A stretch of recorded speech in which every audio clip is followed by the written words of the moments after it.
समस्याएं हो रही हैं। आज कह सकते हैं कि 2022 से लगातार यहाँ पे एक प्रोटेस्ट का माहौल हो रहा है कि किस तरीके से परीक्षाओं में गड़बड़ी हो रही है, चाहे वो केंद्र की हो चाहे स्टेट की हो, चाहे यूपी, बिहार, झारखंड, राजस्थान। आप तमाम लगातार देख रहे हैं कि कहीं ना कहीं बच्चे मांग उठा रहे हैं कि एग्ज़ाम फेयर हो। पर क्या कारण है कि एग्ज़ाम फेयर नहीं हो पा रहा है, और एग्ज़ाम फेयर ना होने के बाद उसके बाद जो रिजल्ट आ रहा है उसमें भी कहीं ना कहीं धांधली हो रही है।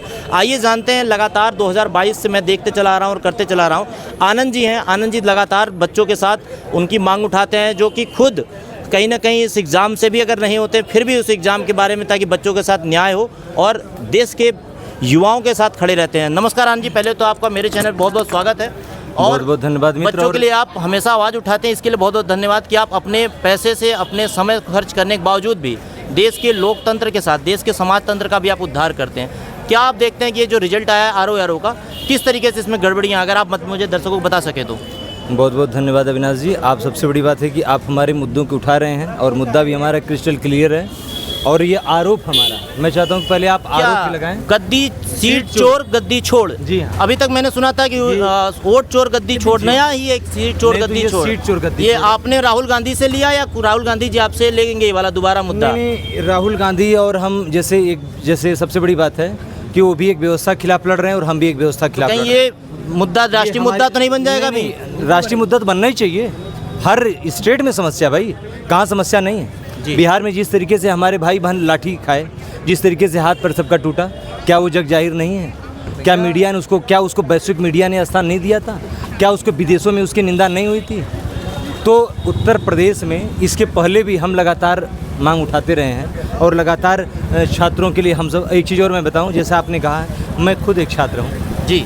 और मैंने देखा तमाम आप आरओ के एग्जाम में और इलाहाबाद जाके प्रोटेस्ट भी कर रहे थे, धरना भी और जेल भी गए थे। के लिए हम लोगों ने ऐसा नहीं है, यहाँ पे रह के पढ़ाई भी होती रही है, धनोपार्जन के लिए तमाम कोचिंग संस्थाओं से हम लोग जुड़े भी रहे, चार पैसा कमाते भी रहे और अपने ही कमा के अपने ही पैसे से अपनी पढ़ाई भी पढ़ते रहे और चार पैसा अपना घर द्वार भी देखते रहे। तो कहने का मतलब जैसे ये है कि हम लोग जब भी किसी भी मुद्दे, छात्र मुद्दे की कोई भी बात होती है, तो चाहे वो यूपीएससी का 2 अटेम्प्ट का मुद्दा हो, चाहे वो बीएड और यूपीएसआई का भी मुद्दा रहा हो। 2 अटेम्प्ट बढ़वाने के लिए 2013 में भी हम लोग माननीय राहुल गांधी के घर के आवास के सामने उस ठिठुरती रात में भी हम लोग घेराव किया था। घेराव नहीं किया था, बाकायदे याचना किए थे, भीख मांगे थे और माननीय राहुल गांधी जी उस समय दिए थे 2 दिन के अंदर, छात्रों की पीड़ा को समझते हुए। यहाँ किसी का बखान मैं नहीं कर रहा हूँ, लेकिन बताने का आशय ये है कि सरकार चाहे तो 2 मिनट में चुटकियों में फैसले का निस्तारण कर सकती है। हर क्यों नहीं करती है सरकार, क्या कारण है? करने का मतलब जैसे ये होता है ना कि सरकार को देखिए मोटा मोटा फिगर समझ में आता है, उनको समझाने वाले कौन बैठे हैं, जो नीति नियामक बैठे हैं। मैं ये नहीं कह रहा हूँ कि सरकारों का इस लोग जो नीति नियामक जो नीतियाँ बना रहे हैं, जैसे उत्तर प्रदेश विशेष का एग्ज़ाम हुआ, एग्ज़ाम से पहले जैसे वनडे वन शिफ्ट को लेकर तमाम भ्रांतियाँ फैलाई गई कि 4 लाख लड़के एग्ज़ाम दे रहे हैं, 4 दिन में एग्ज़ाम देंगे। अजीब सी विडम्बना है। हाई स्कूल इंटर के लड़के 30 लाख लड़के एग्ज़ाम दे देते हैं, कोई पेपर लीक नहीं होता है, परीक्षा 1 महीना तक अनवरत चलती रहती है, गाड़ी चल रही, कोई समस्या नहीं। 4 लाख लड़कों को एग्जाम कराना, 75 जनपद हैं आपके पास, उसके बाद भी आप 3 दिन में परीक्षा कराने जा रहे थे। आरओ की परीक्षा 3 शिफ्ट में आप कराने जा रहे थे, उसके लिए हमको सड़कों पे उतरना पड़ा, लाठियाँ खानी पड़ी, जेल जाना पड़ा। और जेल का अनुभव तो इतना गंदा है कि 12 घंटे बाथरूम वाले जेल था नैनी थाने के अंदर। मैं खुद भुक्तभोगी हूँ, आशुतोष पांडे और मुझे। जहाँ करोड़ों लोगों का वोट एक दिन में डला दिया जाता है, वहाँ पढ़े लिखे लोगों का चुनाव कहते हैं परीक्षा 1 दिन में नहीं हो पा रहा है। एग्जैक्ट वही मैं बता रहा हूँ। परीक्षा 1 दिन की बात छोड़िए, यह परीक्षा आरओ फेयर आरओ परीक्षा अक्टूबर में ये नोटिफिकेशन आया था, अक्टूबर 2023 में नोटिफिकेशन आया था, 11 फरवरी 2024 में एग्ज़ाम प्रस्तावित था।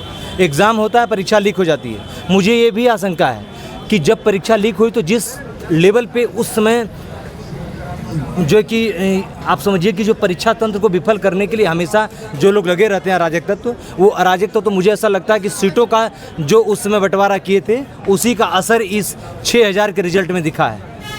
130 एससी का नहीं हो रहा है, 130 जनरल का हो जा रहा है। ये एक बड़ा मुद्दा है कि आरक्षण कहीं ना कहीं संविधान खतरे में मैं आपको अभी सिलसिलेवार आपको OMR कार्बन कापी दे रहा हूँ, चला लीजिए, जितना जांच करवाना करवा लें।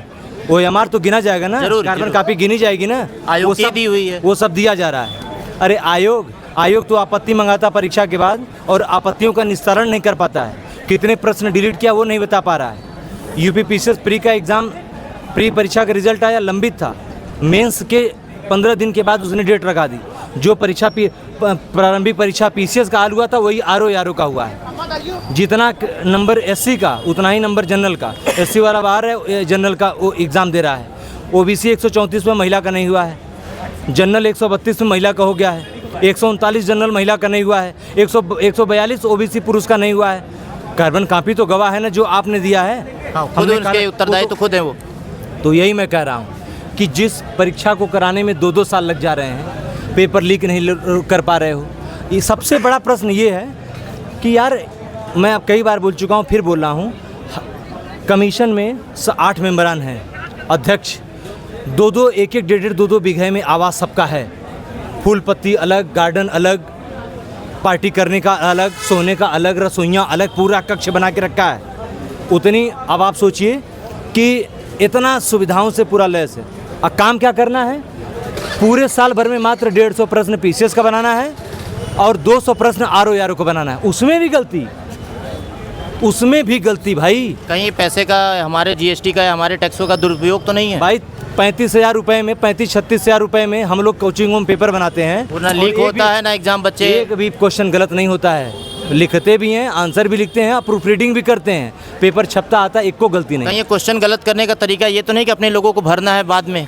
देखिए ये बहुत बड़ा प्रश्न चिन्ह है और ये आशंका अगर है तो ये कहीं न कहीं सच भी है। इसलिए सच है क्योंकि आपका व्यवहार वैसा है, आप ऐसे, वो आपने उस तरीके का पूरा सिस्टम बना रखा है, तो इसमें कोई बहुत बड़ी बात थोड़ी है। तो यही मैं कह रहा हूँ। और न्यायपालिका की तो गोद में जाके कमीशन बैठा है, और कमीशन न्यायपालिका गोद में बैठा है और न्यायपालिका कमीशन दोनों सरकार की गोद में बैठे हैं। दोनों एक दूसरे के पूरक और कार्डर बेस न्यायपालिका चल रही है।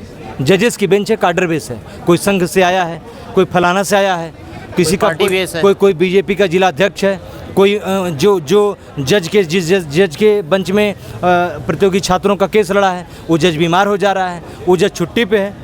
भारत की न्यायपालिका का सबसे बड़ा दुर्भाग्य ये है, आप यकीन नहीं मानेंगे, सुप्रीम कोर्ट में एक याचिका के लिए मैं गया था। एक मतलब ऐसे कोशिश करने के लिए हम लोग गए थे, इसी पीसीएस प्रारंभिक परीक्षा के लिए। वहाँ पे जाने के बाद पता चला कि 10 ही जजों की पीठ काम कर रही है। सारे जज विदेशों में छुट्टियां मना रहे हैं। कोई जज ऑस्ट्रेलिया में है, कोई जज स्विट्जरलैंड में है, कोई जज यूरोप घूम रहा है। तो भारत इतने बड़े लोकतंत्र में जिस समय जिसको न्याय की ज़रूरत है तो जज छुट्टियाँ मना रहे हैं विदेशों में। जज यहीं पर बैठे हैं इलाहाबाद में, और जज आज कह रहा कि बीमार है, कुछ कारणों से नहीं आ पा रहे हैं। तो उसी दिन नहीं आ पा रहे हैं जिस दिन प्रतियोगी छात्रों का केस लगा हुआ है। धर्म की बात हो या शिक्षा व्यवस्था को खराब करने की बात हो या लोकतंत्र में विधायकों का वेतन बढ़ाने की बात हो, उसमें तुरंत उपस्थित होती है। विधायकों की वेतन की वही मैं कह रहा हूँ कि एक बार चोर डकैत लूट घसोट के किसी तरह से विधायक बन जाते हैं और जीवन भर पेंशन पाते हैं। उनके बच्चे जो है कि विधायकी का ऐसा ढिढोरा पीटते हैं जैसे लगता है कि बस ये पूरी व्यवस्था इन्हीं के कब्जे में है। जहाँ होता है हर जगह वो अपनी गाड़ी आड़ा तिरछा लगा के जो है कि रौब झाड़ते हैं कि मैं विधायक का बेटा हूँ। आप सरकार से ऐसी 2 क्या मांगे करना चाहेंगे जिससे कि आप तो दिल्ली में बैठे हैं, लगातार इन चीज़ों को सर्च कर रहे हैं और देख रहे हैं कि कहाँ गड़बड़ियाँ हैं। उन तमाम स्टूडेंट जो गांव में बैठे हैं जिन्हें पता ही नहीं है, उन्हें तो बस ये देखा रिजल्ट में हम पास नहीं हुए, गड़बड़ियां हैं, नंबर में ऊपर नीचे है, जातियों में व्यवस्थाएं हैं, आरक्षण की समस्याएं हैं, उन तमाम लोगों को क्या कहना चाहेंगे कि अपने घरों से किस तरीके से वो निकलें और संघर्ष करें रोड पे? बस यही तमाम छात्रों से कहना चाहेंगे जो मुखर्जी नगर में बैठे हैं, मुखर्जी नगर के वाराणसी से लेके मुखर्जी नगर तक और इलाहाबाद प्रयागराज कहीं पे भी बैठे हैं, बस मैं यही कहूँगा कुछ तो कारण रहा होगा कि बांग्लादेश की युवा सड़क पे आए हैं, कुछ तो कारण रहा होगा कि नेपाल के युवा सड़क पे आए हैं, कुछ तो ऐसा रहा होगा सिस्टम में जो हसर हुआ है। तो मैं ये ऐसा नहीं कह रहा हूँ कि आप इतना ये जो बात कर रहे हैं कल को ऐसा ना हो कि आपको जेल में डाल दिया जाए। मार के फांसी चढ़ा दे ना, चढ़ा दे फांसी पे, मरना तो एक दिन सबको है, चढ़ा दे। क्योंकि मैंने इन्हीं मुखर्जी नगर में देखा है कि बहुत सारे लोगों को जेल में डाल दिया गया अगर आंदोलन करते हैं। जेल में डाल दे तो जेल से डर किसको है? पहली बार जेल थोड़ी जाएंगे, 7 बार जेल जा चुके हैं। जी क्या कह रहे हैं? जेल जाने से बैठल है ना। आप जेल में गए हुए थे? अरे सुनिए, जेल अधिकारों की लड़ाई में जेल लाठी का कोई भय नहीं है। भगत सिंह को याद करो, ना जाने कितनी लाठियां पीठ पे पड़ी हैं, ना जाने कितनी बार जेल गए, जेल का भय नहीं है। लेकिन वो मैं कह रहा हूँ कि व्यवस्था को समय रहते पहचान लीजिए। आप भी जो जेन्युइन चीज़, छोटी सी मांग है, संशोधित उत्तर कुंजी जारी कर दीजिए। कट ऑफ मेरिट हो, cut off category, cut off general की, ओबीसी की, SC ST की, महिला पुरुष सबकी जारी कर दीजिए। और जो आपत्ति आप हमसे मंगाए थे उन आपत्तियों का निस्तारण कर दीजिए, समस्या का समाधान हो जा रहा है। उनके पास इतने पढ़े लिखे लोग हैं, उन्हें तर्कशील व्यक्ति हैं जो आईएएस ब्यूरोक्रेट जाते यही हैं। तो सबसे बड़ी समस्या है कि ना जाने कौन से प्रोफेसर पेपर सेट करते हैं। मैं तो 35 हज़ार में शुरू में तो हम लोग 23-24 हज़ार पाते थे। उतने कम वेतन में हम लोग पेपर बनाते थे, कोई गलती नहीं रहती थी। मॉडल आंसर भी लिखना, तमाम काम ऐसा रहता था। आज भी वही काम चल रहा है, तो हम लोगों को गलती नहीं होती। डेढ़ इतनी मोटी सैलरी लेते हो, 1-2 बीघे के आवास में रहते हो, सारी लग्जरी सेवाएं तुमको दे रखी सरकार ने। तुमसे 150 प्रश्न नहीं बन पा रहा सही, तुमसे हिंदी के 60 प्रश्न नहीं सही से बनाए जा रहे हैं, तो छोड़ दो जो कि नौकरी। सरकार से 2 मांगे आप क्या करना चाहेंगे प्रबलतम? उत्तर प्रदेश सरकार से मेरी यही मांग है, हाथ जोड़ के निवेदन है, योगी जी, मुख्यमंत्री जी से निवेदन है मेरा कि कमीशन की गतिविधियों को एक बार स्वयं जांच पड़ताल करें। नहीं तो कहीं ऐसा ना हो कि सत्ता हाथ से निकल जाए और आप हाथ मल के रह जाएं। कहीं ऐसा ना हो कि बहुत भारी पछतावा हो जाए। ये युवा की हुंकार है। और आपसे बताएं कि हर अभी योगी जी ने किया है कि ब्लड डोनेशन होगा 17 से, जो मोदी जी का जन्मदिन से लेकर गांधी जी के दिन तक। तो क्या ये नहीं हो सकता कि सारी जांच हो? किसको खून दें, कौन सा डोनेट होगा ब्लड? सारा ब्लड तो आंदोलन में चला जा रहा है। हाँ, किसको कमीशन को डोनेट करें कि योगी जी को डोनेट करें कि न्यायपालिका को डोनेट करें? किसको ब्लड डोनेट करें बताएं? सारा डोनेट तो दे रहे हैं, इनकी चाटुकारिता में चला जा रहा है। इसी में गुजर प्राण ले लो। जनरल होने का दंश भी है कि इनको वोट देते हैं और ये जो है कि आपस में लड़ा रहे हैं। ये भी तो खेल रहे हैं, इनके नेता खेल रहे हैं, इनके मंत्री विधायक खेल रहे हैं। ब्रिटिश तरीके से आपस में फूट डालो, लड़ो और राज करो। कितना दुर्भाग्य शिक्षा तंत्र का कि जो हाई स्कूल पास नहीं वो शिक्षा मंत्री बना हुआ है किसी राज्य का। PhD वाला चपरासी बनने के लिए एग्जाम दे रहा है। समझ नहीं कि नहीं? तो वही मैं कह रहा हूँ कि ये दुर्भाग्य। मैं ये भी सच है कि नौकरी हर व्यक्ति को नहीं मिल सकती है, जिसके अंदर क्षमता होगी वो लेके रहेगा। लेकिन कम से कम माहौल तो आपका वैसा हो, अब व्यवस्था तो आपकी वैसी हो, पारदर्शिता आपकी वैसी हो, जिस शुचिता के साथ आप जिस कमीशन का गठन किए कम से कम उसमें तो इतनी पारदर्शिता हो। एक ढंग का आपके पास कम से कम प्रेस तो हो कि पेपर आप स्वयं छाप सकें, इतनी तो व्यवस्था आपके पास हो। बहुत बहुत धन्यवाद आनंद जी। ऐसे कमीशन के पास प्रेस इनका नहीं है भाई साहब, इनका अपना एक प्रेस नहीं कि अपना प्रेस अपना ये करके छाप सकें। मेंस में तमाम विसंगतियाँ, क्या आप वो दिन भूल गए जब PCSJ की कापियाँ ऐसे ही सड़कों पे पड़ी थी, ऐसे ही जगह जगह रील्स उसकी बन के डाली जा रही थी? वो किन की कापियाँ थी? केवल कौन यूपी हुनरमंद नहीं, थे, ये कौन बिहार, होनहार थे? राजस्थान, हरियाणा, हर जगह का ये समस्या है। तो कहीं देश की समस्या तो नहीं बनती जा रही धीरे तो धीरे? हरियाणा देश क्या देश से बाहर और है? क्या जेएनजी की समस्या भारत में तो नहीं आ जाएगी? अरे वही तो मैं कहा हूँ कि कुछ तो मजबूरियाँ रही होंगी जहाँ श्रीलंका, बांग्लादेश, नेपाल का युवा सड़कों पे आया है। कुछ तो समस्या रही होंगी, कुछ तो सवाल जो मन में सुलगते हुए आग का गोला बन के विस्फोट किए होंगे। तो वही मैं कह रहा हूँ कि कोई ऐसा विस्फोट कहीं भारत में न हो। मेरा भारत बहुत महान है। मैं नहीं चाहता हूँ कि चंद नेताओं, इसीलिए मैं एक चीज़ और बता रहा हूँ, एक मेरा व्यंग है नेताओं के ऊपर, इसीलिए मैं नेताओं को राजनीतिक बैल कहता हूँ। और ऐसे चुनाव तंत्र पे मैं एक चोट करता हूँ कि नेता नहीं प्यारे ये तो बैल राजनीति के हैं, अब बार बार हाँ किए ये बार बार आएंगे। नेता नहीं प्यारे ये तो बैल राजनीति के हैं, अब बार बार हाँ किए ये बार बार आएंगे। लाज त्याग घुस जाएंगे उसी के खेत में कि जिसके भी खेत में ये हरियाली पाएंगे। 5 साल बाद आते हमको गधा बनाने, और जीतेंगे तो 5 साल मुर्गा बनाएंगे।